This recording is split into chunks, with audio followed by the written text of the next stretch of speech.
¿Debemos prepararnos para una guerra mundial?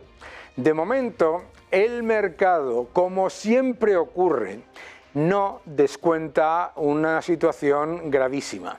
Hemos visto cómo los riesgos geopolíticos no solamente se acumulan, sino que van alcanzando niveles que no imaginábamos. Es decir, hemos visto cómo ha habido atentados en una guerra que se perpetúa como la de Ucrania, que han llevado a que se generasen atentados de altísimo calado, y ahora en una guerra como la de Gaza lo que estamos viendo es que a Israel se le ataca desde Irán con una fuerza absolutamente masiva, 170 drones, 300 misiles, etcétera, y además con ataques desde el norte por parte de Hezbollah, etcétera.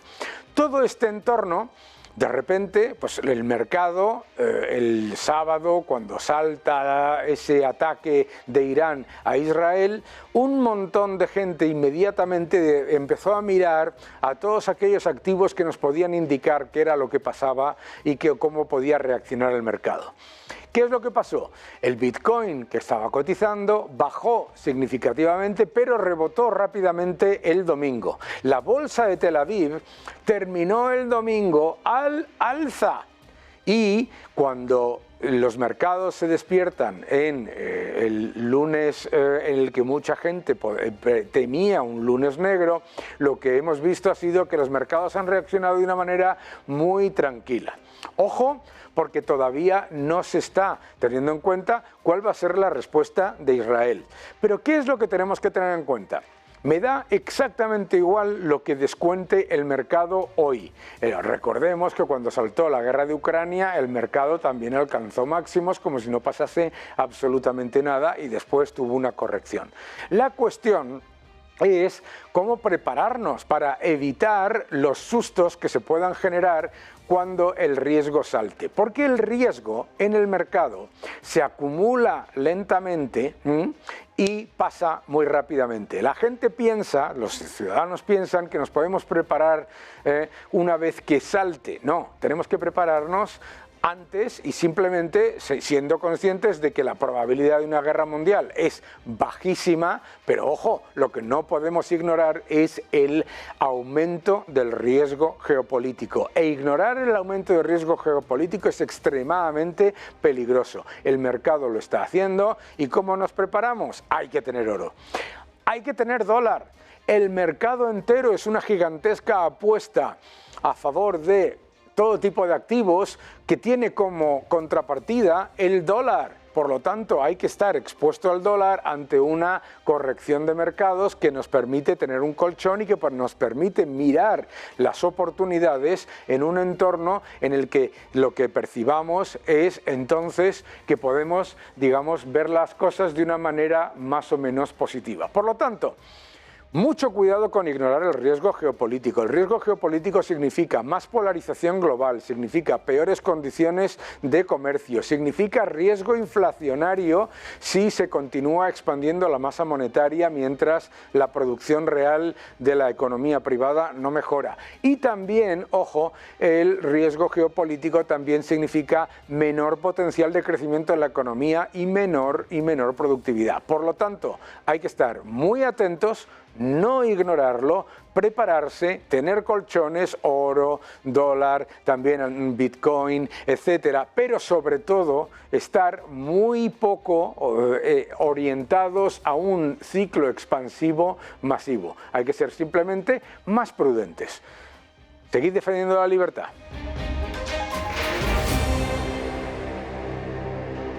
Los ciudadanos del mundo se han acostumbrado ya a crisis financieras que se dan con cada vez mayor regularidad, aunque también es cierto que también se dan con menos intensidad. Y uno de los factores esenciales de todos estos problemas que vemos constantemente se achaca a la expansión masiva del crédito, por supuesto, y al aumento de la cantidad de dinero y la manipulación artificial de los tipos de interés.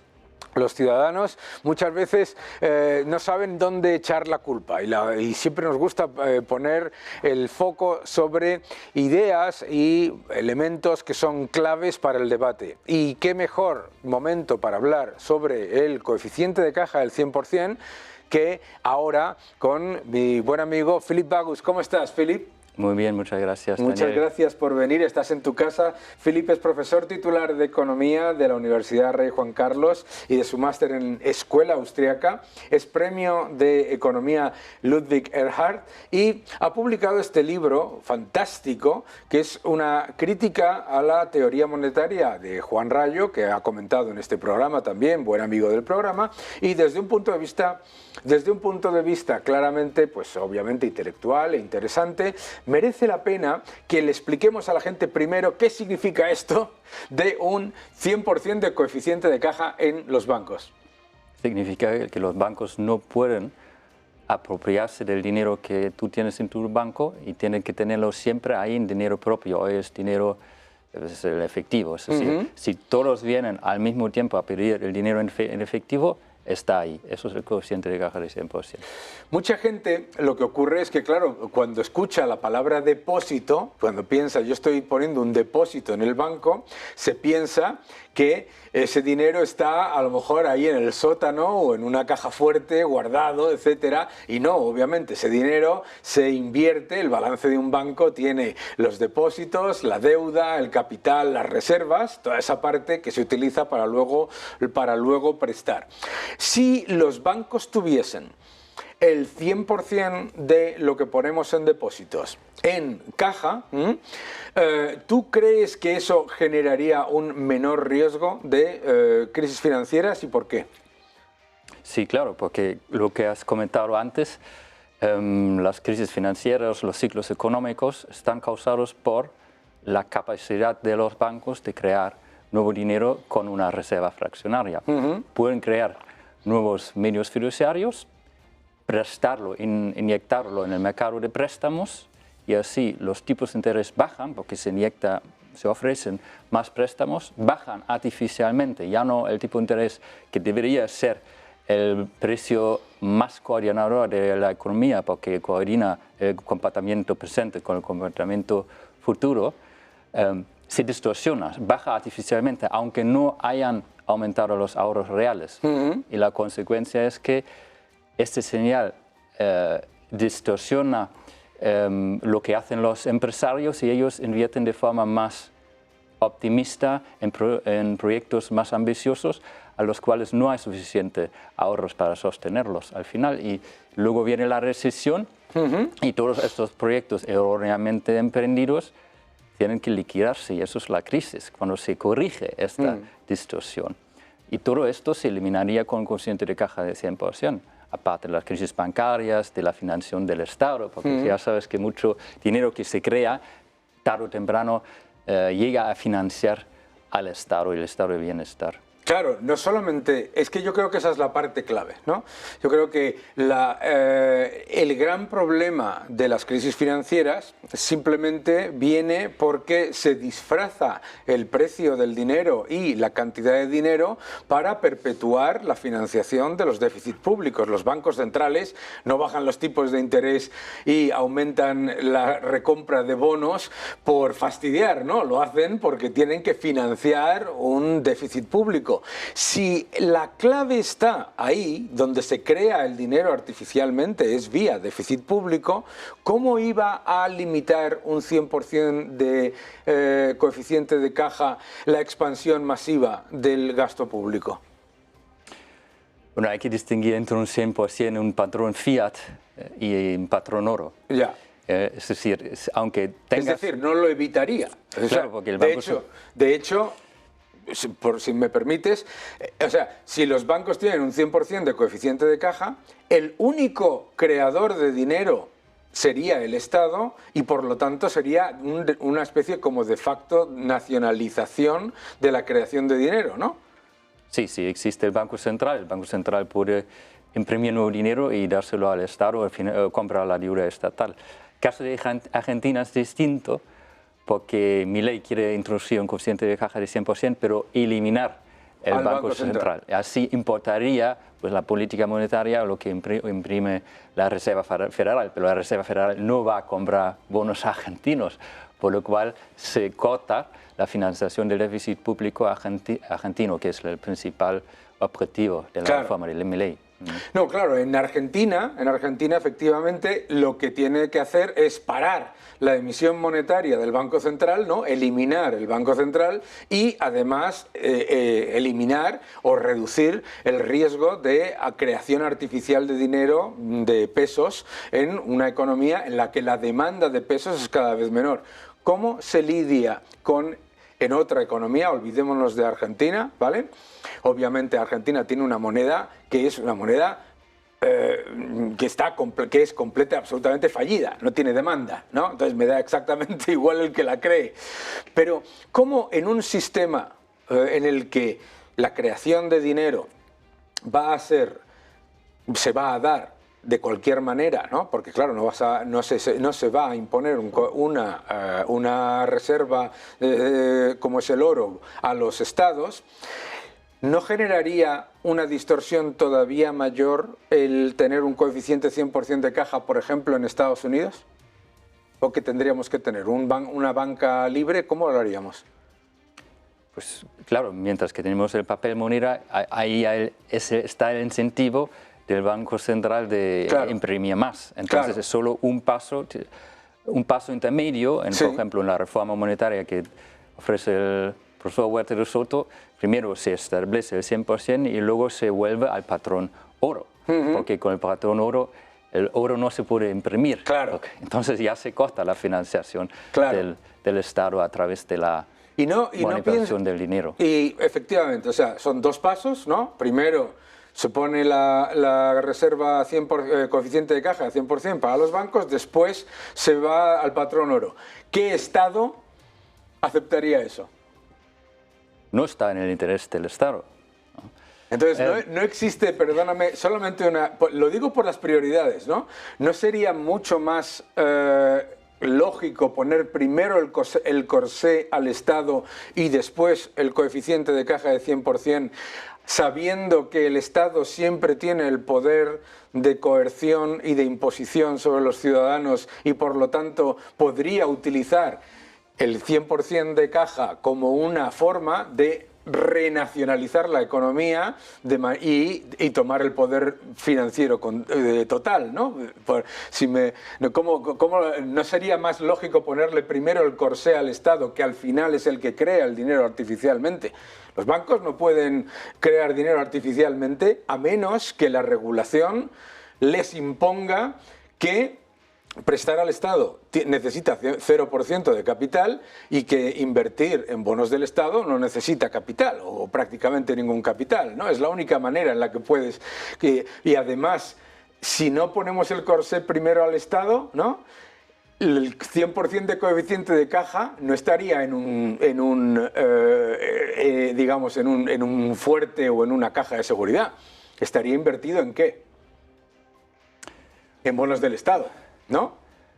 Bueno, el patrón oro justamente es el corsé para el Estado. Primero, claro, pero no debería ser primero y anterior al 100% de coeficiente de caja. Entendemos el concepto, ¿no? Pero si no le ponemos el corsé primero al Estado, la creación artificial de dinero se va a monopolizar por el Estado. Es decir, la creación... No, eso pasó con Perón, ¿no? En Argentina, que tenía un coeficiente de caja de 100%, pero el Banco Central distorsionaba la economía también porque daba préstamos imprimía nuevo dinero y daba préstamos a los amigos, de Perón. Entonces estas industrias se inflaban artificialmente y luego venía una crisis igual, ¿no?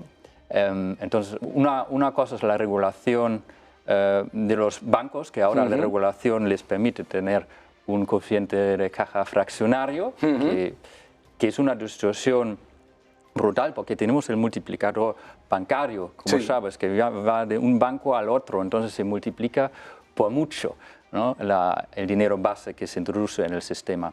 Y luego, por otro lado, tenemos el Banco Central. Entonces, se haga lo más rápido posible. Claro, no está en el interés del Estado, pero puede ocurrir milagros como lo de Milei. Entonces, Milei hace cosas que están en contra del interés del Estado. Efectivamente, me parece súper interesante lo que acabas de decir, porque Milei hace cosas que están en contra del interés del Estado una vez que el ciudadano ha perdido totalmente la fe en, como moneda fiduciaria, fe, ¿verdad? En la moneda emitida por el Estado. No existe ningún argentino que ahorre en pesos, por eso no solamente es un problema de oferta, sino un problema de demanda. Pero las crisis financieras no vienen de la expansión monetaria en Argentina, sino vienen de la expansión monetaria fundamentalmente en Japón, Estados Unidos y la eurozona. ¿Cómo lo hacemos? O sea, tendría que haber un colapso, porque además no puede haber un colapso monetario porque es relativo. Es decir, puede caer el euro, pero entonces se refuerza el dólar. Puede caer el yen, pero entonces se refuerza el dólar. Puede caer el dólar, pero entonces se refuerza el euro o se refuerza el yen. El sistema monetario es relativo, no es absoluto. Entonces, ¿cómo llevaríamos a cabo ese proceso? Porque el ciudadano no percibe esa pérdida de valor o de aceptación, ¿no?, de lo que es la moneda fiduciaria. ¿Con una moneda independiente? Pues hay que convencer a los ciudadanos, hay que hacer la batalla cultural, como lo llama Milei, para convencerles que aunque estamos mejor que Argentina, estamos en el proceso, estamos bastante mal y todas las crisis financieras, etcétera, todos los malos tienen su raíz ahí en un sistema monetario financiero equivocado que además genera una redistribución brutal. Claro. Que beneficia a unos, que son los primeros que reciben el nuevo dinero a costa de la masa de la población. Claro. Y si somos capaces de transmitir eso a la población, puede haber un cambio. Es muy difícil, pero Milei ha mostrado que sí se puede hacer. Cuesta y se necesitan personajes. Y la gente la gente lo entiende. Porque los ciudadanos sí perciben que su poder adquisitivo está perdiendo constantemente, tanto en capacidad de ahorro como en poder adquisitivo a la hora de comprar bienes y servicios. Ya ha dejado de echarle la culpa de la inflación a los supermercados o a OPEP, ¿no? Y adicionalmente sí estamos, hay ese quid pro quo que tenía el sistema financiero, que era: aceptas una pérdida de poder adquisitivo del 2% anual a cambio de mayor crecimiento, mayor empleo y mayor acceso a crédito, parece que se ha roto, ¿no? Sí, es uno de los grandes mitos, ¿no?, que la masa monetaria tendría que aumentarse al mismo ritmo como el crecimiento económico, ¿no? Eso la escuela neoclásica defiende esto, y los banqueros centrales dicen la deflación es un horror, ¿no? Claro, eso no lo ha dicho nunca ningún consumidor, ¿no? Claro. No, yo he escrito también otro libro que se llama Defendiendo la deflación. Claro. ¿Por qué? Porque la deflación se utiliza sistemáticamente para justificar la inflación. Eso es. Porque dicen la inflación es horrible, entonces además tenemos que estar muy lejos de la zona de la deflación, es decir, cero no. Deflación, inflación cero no, tenemos que estar un poco alejados porque es tan horrible que menos nos quedamos al 2% por medio a largo plazo, que han cambiado también eso cada vez más para permitirle y justificar más inflación, basado en argumentos equivocados. Claro, además de un cálculo de la inflación en IPC que es más que debatible, ¿verdad? Y eso también lo entiende la gente cuando le dicen la inflación está cerca del objetivo del 2%. Hombre, al 3 y pico por ciento no es cerca del objetivo del 2%. Pero yo creo que ese proceso de darse cuenta de que la creación de dinero artificial está llevando a un empobrecimiento, un empeoramiento de las condiciones generales es muy importante. Pero a mí me interesa el origen, porque claro, el dinero fiduciario no deja de ser deuda del Estado. No existe el dinero fiduciario hoy, tal y como lo conocemos hoy, que no sea deuda del Estado. Si tú tienes una caja de seguridad invertida en mercados monetarios, esos son bonos del Estado, ¿verdad? Entonces, ¿qué pasos podríamos aceptar o considerar necesarios para que el Estado no sea el que esté creando constantemente ese concepto de la reserva para la economía? Porque claro, se ha pasado de pensar que la creación de dinero viene del ahorro y de la inversión prudente a pensar que el único suministrador de dinero al sistema es el déficit público. Claro, hay que cambiar estas ideas equivocadas, hay que explicar las teorías correctas y convencer la gente que un sistema sólido y que fomenta además el ahorro es un sistema con un coeficiente de caja de 100% de patrón oro, que es el más natural, más sano y el más justo, porque no se violan los derechos de los depositantes. Claro, porque es que la violación del derecho de los depositantes viene de la destrucción del poder adquisitivo de la moneda como primer factor.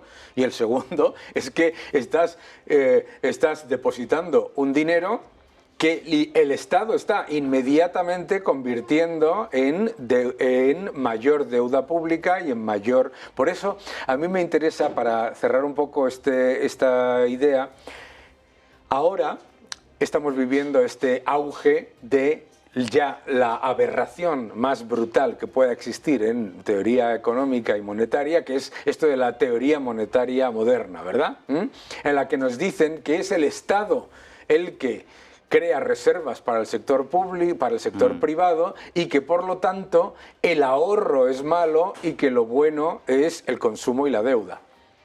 Sí. Está totalmente equivocado. Pero el problema es también que la gente, con el dinero que tiene en su banco, lo cree que es inmediatamente disponible. Es decir, el dinero que tengo en mi cuenta bancaria lo veo y lo ve la gente como un sustituto perfecto del dinero en efectivo. Claro. Entonces, una parte de la creación del nuevo dinero se ha dado como un subsidiaria al sistema bancario con la reserva fraccionaria. Es decir, no solo es el Estado el problema que crea el nuevo dinero, también el sistema de banca con reserva fraccionaria, que tiene el privilegio de crear nuevo dinero o sustitutos monetarios perfectos, porque subjetivamente es lo mismo, ¿no? Si el Estado crea nuevo dinero, imprimiendo billetes, o el sistema bancario crea nuevo dinero y aparece en tu cuenta, ¿no? Porque si tú vas al supermercado, ¿qué crees? Pues tengo estos saldos de tesorería. ¿Y qué incluyes? Incluyes tu efectivo, incluyes lo que tienes en tu banco, ¿no? Claro. Entonces afecta igual a las decisiones. No afecta igual. Es decir, la única manera en la que tú puedes expandir la masa monetaria muy por encima de la demanda del sector, en un mundo fiduciario, muy por encima de la demanda del sector privado, la única manera es vía creación artificial de dinero del Estado, porque los bancos efectivamente pueden crear dinero, pero lo que no pueden hacer es generar la enorme expansión que se genera. ¿Por qué? Porque el que limita el tipo de interés y el que aumenta la cantidad de dinero y además vía la regulación le dice a los bancos que no tienen ningún riesgo aumentar la cantidad de dinero para prestar al Estado es el Estado. O sea, al final lo que no existe, puedes limitar la capacidad de creación de dinero de los bancos, pero como no limites la capacidad de crear dinero del Estado, su digamos, incentivo no solamente a convertirse en el prestamista de primer recurso, sino en el único creador de dinero y por lo tanto renacionalizar la economía total, es total. Sí, lo que pasa es que las dos cosas están muy relacionadas. Totalmente, porque claro. la banca con reserva fraccionaria sin banco central es muy inestable, ¿no? Hay corralitos. Pero tendríamos bancos libres, ¿no? En aquel momento, o sea, la banca libre es la solución a eso, ¿no? ¿No te parece? Claro, la banca libre implica que no hay reserva fraccionaria, que los bancos no pueden crear nuevo dinero de la nada. Sí, no habría banco central ¿De acuerdo? Para que lo entienda la gente, le vamos a explicar a la gente. Banca libre significa no hay banco central, los bancos, por lo tanto, tienen que cuidar de los depósitos de los ciudadanos y para cuidar de los depósitos de los ciudadanos tienen que asegurarse de que hay suficiente caja para atender a sus demandas. La creación nueva de dinero vía inversión viene de aquellos depositantes que sí aceptan que se tome riesgo con su dinero, porque habría una parte, ¿verdad?, de creación de dinero artificial, pero el Banco Central jamás podría disfrazar el riesgo estatal. Bueno, aquí hay diferentes definiciones. Algunos definen banca libre como un sistema sin Banco Central con reserva fraccionaria.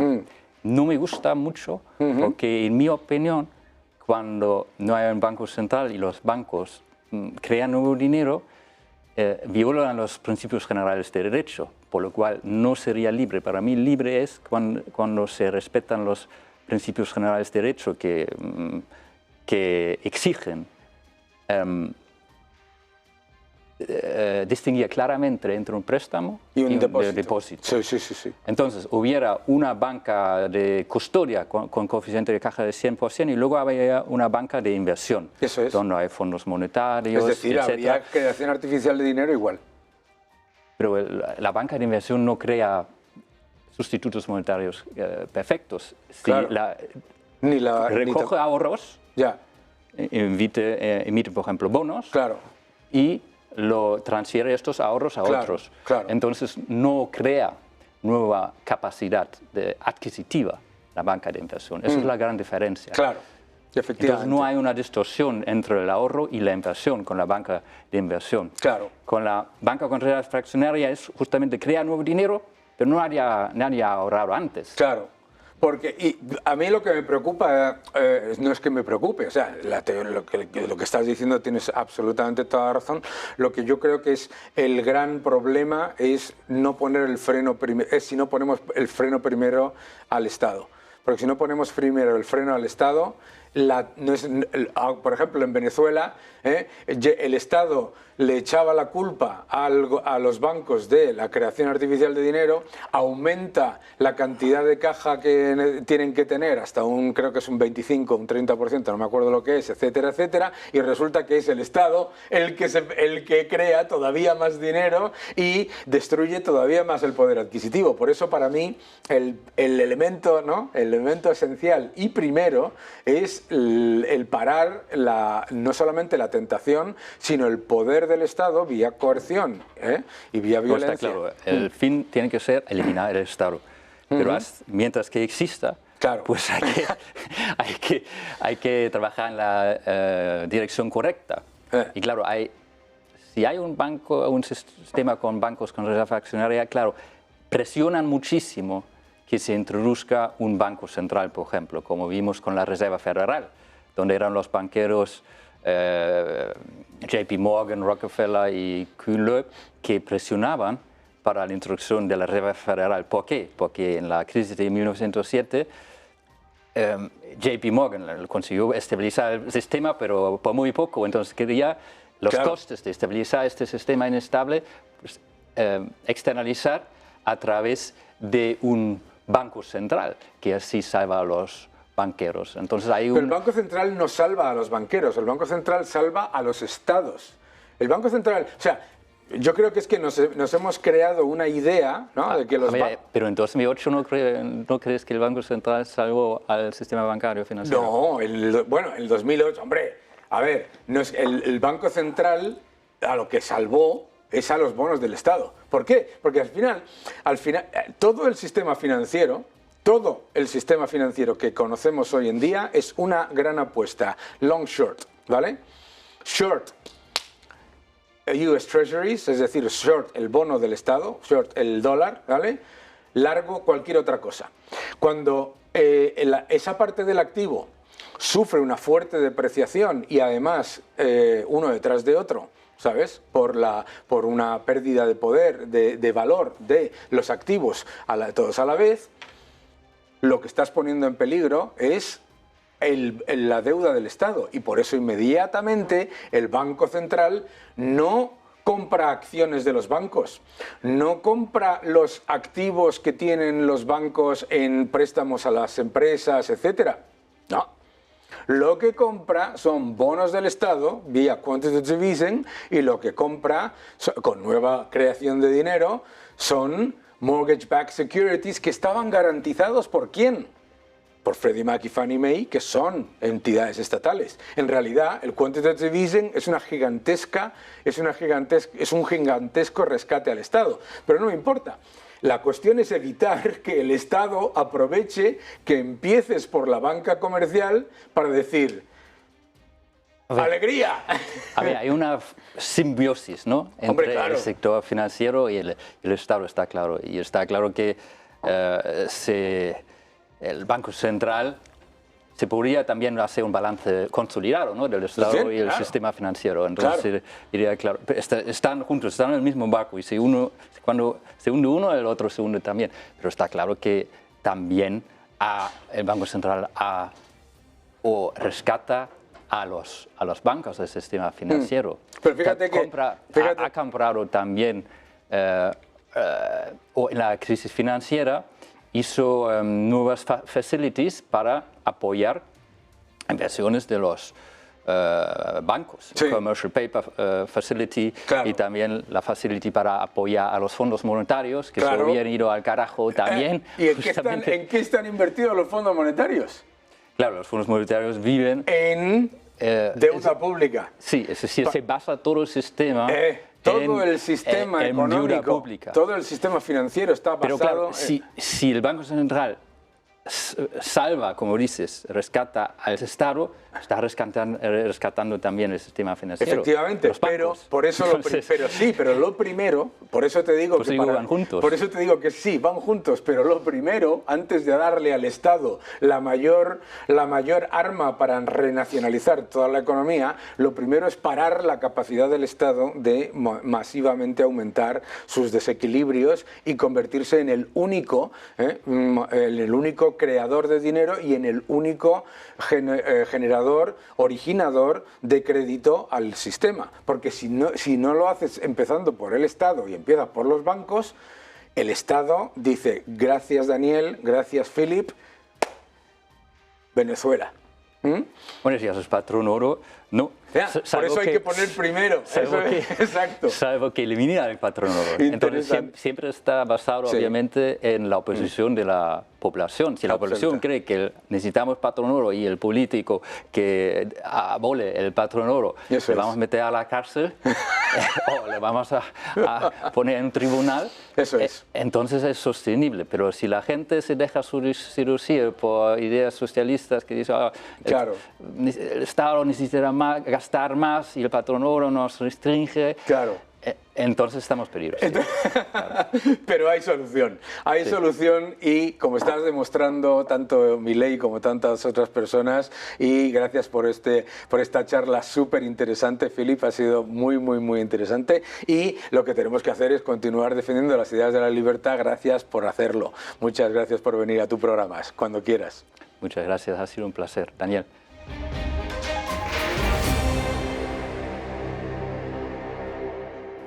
El riesgo geopolítico se acumula y a la vez los mercados lo ignoran. ¿Y por qué lo ignoran los mercados? Muy sencillo, porque todo el mundo está pensando que va a haber una fuerte bajada de tipos y que va a haber mayores inyecciones monetarias y por lo tanto pues lo que ocurra en cuestiones geopolíticas parece afectar menos. Para hablar de todo ello y de oportunidades y de cómo protegernos ante posibles sustos, tengo aquí a mi buen amigo Gustavo Martínez. ¿Cómo estás? Muy bien, muchas gracias por invitarme de nuevo, Daniel. Aquí estás en tu casa.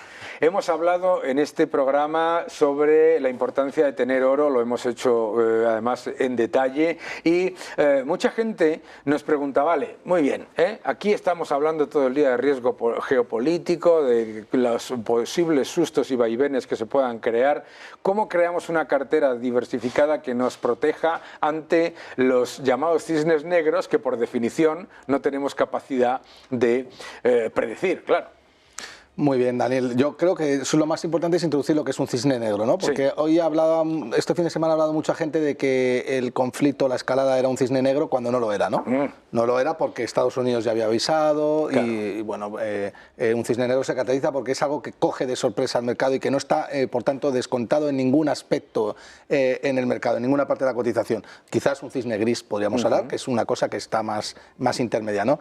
Entonces, yo, bajo mi punto de vista, yo lo que creo es que si alguien tiene una cartera que está barata, lo que tiene que hacer es aprovechar para comprar más y sobre todo no vender. Cuando suceden este tipo de conflictos, pues la volatilidad es amiga de los que compramos barato y de los que analizamos compañías que por algún proceso que es coyuntural, pues cotizan con una desviación en precio y valor.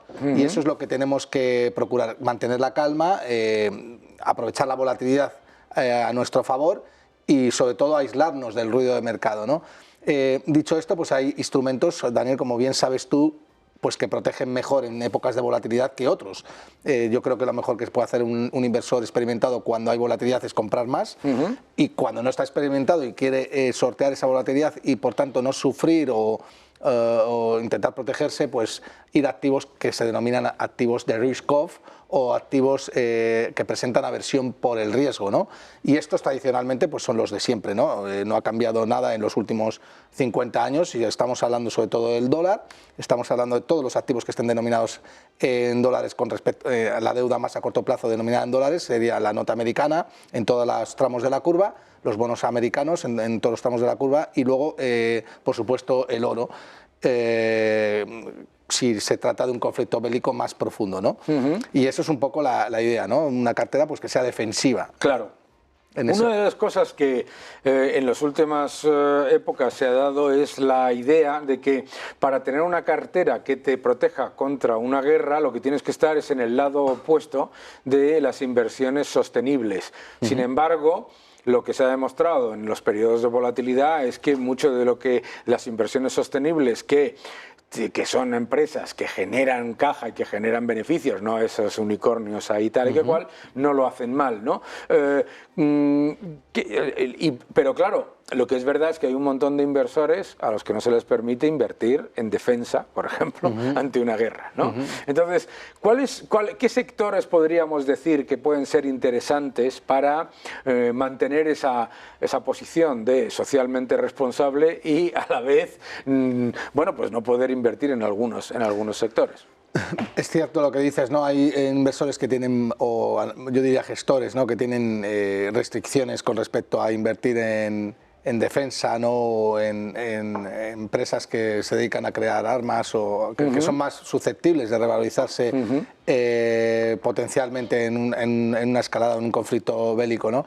Yo creo que los inversores que busquen más refugio lo que tienen que hacer es buscar una cartera de bonos soberanos referenciados a Estados Unidos y Alemania. Claro. El Bund alemán es tradicionalmente en Europa, si no quieres irte a los dólares, es tradicionalmente la tasa libre de riesgo y la que va a protegerte contra cualquier escenario bélico en el 100% de los casos, ¿no?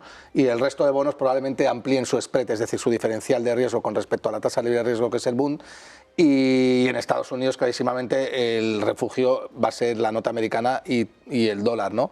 ¿Y dónde no estaría? Es en activos relacionados con el riesgo. Y aquí sí que es donde yo tenía un debate este fin de semana, como por ejemplo activos como Bitcoin, que rápidamente van a como tienen una parte meramente especulativa, pues esos especuladores van a confiar más en el dólar en una época de clara turbulencia en el mercado y van a vender los activos que son especulativos, ¿no? Como Bitcoin. Otra cosa es que luego a futuro algunos tenedores de Bitcoin, entre los que yo me incluyo, descontemos que potencialmente puede ser una cobertura de riesgo, pero eso no se está produciendo hoy. Lo que hay que hacer es respetar lo que el mercado cree, porque si no lo que puedes hacer tú es pegarte una leche como...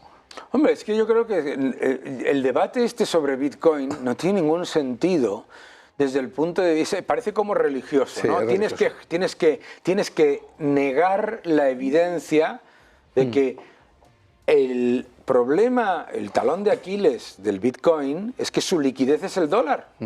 Entonces, siempre que hay expansión monetaria, un sentimiento de mercado alcista, el Nasdaq sube, etcétera, el Bitcoin obviamente funciona y funciona muy bien, nadie lo cuestiona, porque es un activo que está extremadamente también apalancado precisamente a esa expansión monetaria. Pero en el momento en el que hay un flujo de capitales hacia el dólar y fuera del resto de activos, como pasa con todo el resto de activos, tenemos que ser conscientes de esa volatilidad. Yo no veo por qué se tiene que generar esta especie, no de debate, sino esta especie como de sectarismo, de es Bitcoin o nada, ¿no? Bitcoin sabiendo los elementos que tiene de volatilidad, ¿no? Bueno, pero es que, Daniel, claro, tal y como lo has explicado tú, la expresión o la explicación viene de alguien que sabe de mercados, ¿no? Como es tu caso, ¿no? Y que lleva tiempo en los mercados y que los conoce bien. Obviamente el que defiende lo contrario, y efectivamente lo has dicho tú, Bitcoin está correlacionado con la liquidez del mercado, en tanto en cuanto si esa liquidez o los políticos deciden ser responsables con esa liquidez, Bitcoin no tendría ningún sentido. O sea, la aparición de Bitcoin no tendría ningún sentido si, por ejemplo, hubiera un Milei en cada país del mundo. ¿Dónde iría Bitcoin? ¿Para qué? La gente no buscaría refugio en Bitcoin contra la moneda fiat, porque la moneda fiat ya sería un refugio per se, porque los políticos la utilizarían responsablemente, ¿no? Entonces, claro, a mí me choca que muchos tenedores de Bitcoin, incluso me preocupa como inversor en Bitcoin, porque creo que muchos tenedores no entienden que Bitcoin, como cualquier tipo de activo y más uno en proceso de descubrimiento, pues tiene unos riesgos asociados. Y si no entiendes cuáles los drivers que impulsan como catalizador Bitcoin o que pueden deprimir su cotización, entonces yo me pregunto, si hay una parte tan importante del mercado que está metida en Bitcoin y no entiende esto, lo que podría hacer es venderlo ahora y recomprarlo más barato cuando más gente descubra esto, ¿no? Claro, que además es precisamente el proceso en cualquier startup, y también es una startup de moneda. Eso es. Pues esa es la idea, es decir, para tener una cartera equilibrada que te pueda proteger del riesgo de una guerra, pero además ser conscientes de que nos vamos a encontrar que el proceso de destrucción monetaria va a continuar, hay que tener una serie de activos que te protejan, como es el oro, como es el dólar, etcétera, y también hay que tener, por supuesto, eso no lo quita para nada, también estar con un ojo pensando en qué va a pasar después de la guerra y, por lo tanto, pues mirar las oportunidades en Bitcoin y tener una exposición a aquellos sectores que tienen menos riesgo ante una reducción significativa de los activos generalizados, es decir, estar lo menos expuesto a los sectores más apalancados de la economía. Gustavo, muchísimas gracias por venir a tu programa. Muchas gracias a ti, seguimos hablando de todo ello, ya sabes, vamos a ver cómo evoluciona todo esto. Muchas gracias, Daniel. Fuerte abrazo. Fuerte abrazo.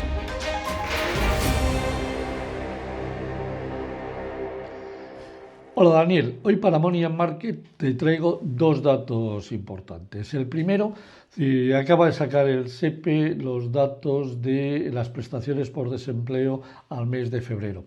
Y acumulado al mes de febrero hemos pagado ya 4.100 millones de euros, que significa que hay un crecimiento del 4% sobre el 2023, pero un 8% sobre el 2022. Evidentemente esto desmonta todas las cifras de Yolanda Díaz, en las cuales nos puede decir lo que quiera, pero la realidad es que es la contraria de lo que ella nos intenta vender. El mercado de trabajo está parado, es decir, los datos no sabemos, nadie sabe exactamente, excepto ella, es decir, cuáles son los datos oficiales de verdad reales de paro. Podemos estimar que estos datos, utilizando el modelo FEDEA, estamos aproximadamente en muy cerca de 3,5 millones de euros, pero de 3,5 millones de parados, pero lo que sí sabemos es que las prestaciones por desempleo, es decir, han crecido a lo largo de estos 2 meses un 8% con respecto al 2022 y un 4% con respecto al 2023. El otro dato que te quería dar es ya tenemos el primer dato del déficit real de la Seguridad Social. El déficit real de la Seguridad Social el mes de enero ha crecido un 22% con respecto a enero del 2023. En valor absoluto no es demasiado, pero lo que es importante es que ya vemos la tendencia que, a pesar de que los ingresos hayan crecido un 8%, los gastos se han disparado y es el gran problema que tenemos en este país. Es decir, que los gastos están absolutamente desmadrados, como lo hemos hablado y lo hemos comentado muchas veces. ¿Y eso a qué lleva? Lleva a que el déficit real, es decir, llevándonos las transferencias corrientes, quitándola de los ingresos, es decir, se ha disparado exactamente un 22% con respecto al año pasado. ¿Esto qué quiere decir? Que nos cuente lo que quiera Yolanda Díaz. Los gastos, las prestaciones por desempleo crecen, que nos cuente el gobierno su moto como nos la quiera contar. La realidad es que el déficit de la seguridad social en el mes de enero ha crecido un 22%. Y estos son los dos grandes mensajes que hay que transmitir a todos la gente que te ven, que te siguen y que nos escuchan y nos ven en el Negocios TV y en tu programa de Money and Market. Y la semana que viene, nuevos datos, nueva información, siempre ya sabes, utilizando la información oficial del gobierno. Nos vemos el próximo lunes.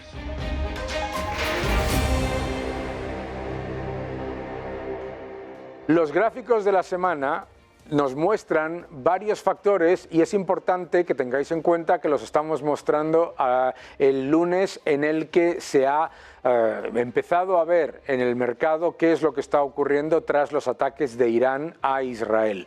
Por lo tanto, ¿qué es lo primero que nos damos cuenta? Número uno, no ha habido un fuerte movimiento en los activos de mayor riesgo. Este es el Bitcoin. El Bitcoin se ha mantenido relativamente estable y de hecho rebotó tras la caída que se generó justo cuando se anunciaron los ataques de Irán a Israel. El Bitcoin se mantiene relativamente estable dentro de unos niveles 64.000, etcétera, que lo que nos muestran es que el mercado sigue apostando a la destrucción monetaria más que al riesgo geopolítico.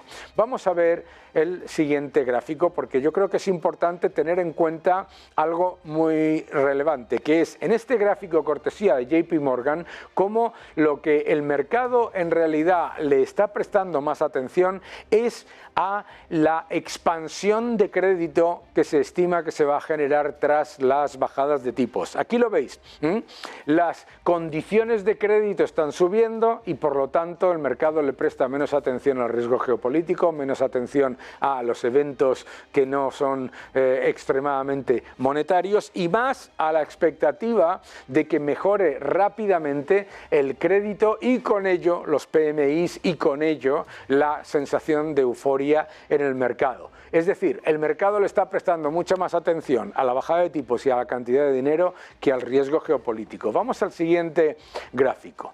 En el siguiente gráfico lo que vamos a hablar es de cómo está reaccionando el mercado ante esa realidad de una expectativa de bajadas de tipos, empezando por el Banco Central Europeo. El Banco Central Europeo nos ha dicho que va a bajar tipos y que probablemente los baje antes que la Reserva Federal. ¿Qué es lo que ha ocurrido? El dólar, el índice del dólar con respecto a el yen y el euro está subiendo. ¿Significa eso que el poder adquisitivo del dólar está mejorando? No. Lo que significa es que el dólar lo está haciendo mucho mejor que el euro y el yen y que la inmensa mayoría de las monedas fiduciarias. Es decir, vivimos en un proceso de destrucción monetaria en el que la reserva mundial, el dólar, se está revalorizando. Ojo a esto, porque el yen a mínimos de 35 años y la pérdida de poder adquisitivo del euro nos están indicando que la destrucción monetaria es el gran factor que el mercado descuenta cuando ve el dólar, el oro, Bitcoin y las bolsas moverse prácticamente al unísono. Vamos al siguiente gráfico, porque la destrucción monetaria es muy evidente también en el oro. El oro nos está reflejando también máximos, además muy importante recordarle a la gente que en los últimos 5 años el oro lo ha hecho exactamente igual que el S&P 500 y que en los últimos 10 años el oro lo ha hecho mejor que el S&P 500. Es decir, el oro nos está diciendo mucho sobre la destrucción monetaria, que es lo que el mercado está descontando. Va a haber mayor expansión fiscal, que significa mayor impresión de moneda, que significa, por lo tanto, tomar más riesgo. Y la gente prefiere tomar riesgo que considerar los problemas que se están generando, tanto macroeconómicos como geopolíticos. Vamos al siguiente gráfico. Y en el siguiente gráfico lo que vemos es cómo la ralentización de las economías desarrolladas empiezan a ser relevantes. En estos gráficos cortesía de Bloomberg lo que vemos es que las expectativas para Estados Unidos son de moderación en el ritmo de crecimiento. Ha habido un fuerte recalentamiento de la economía vía deuda y vía gasto público, y también vía aumento del endeudamiento de las familias, y la pérdida de impulso por el consumo y por el mayor control fiscal son dos de los factores que reducirían el potencial de crecimiento de la economía de Estados Unidos, es decir, convertirla en un poco más sostenible.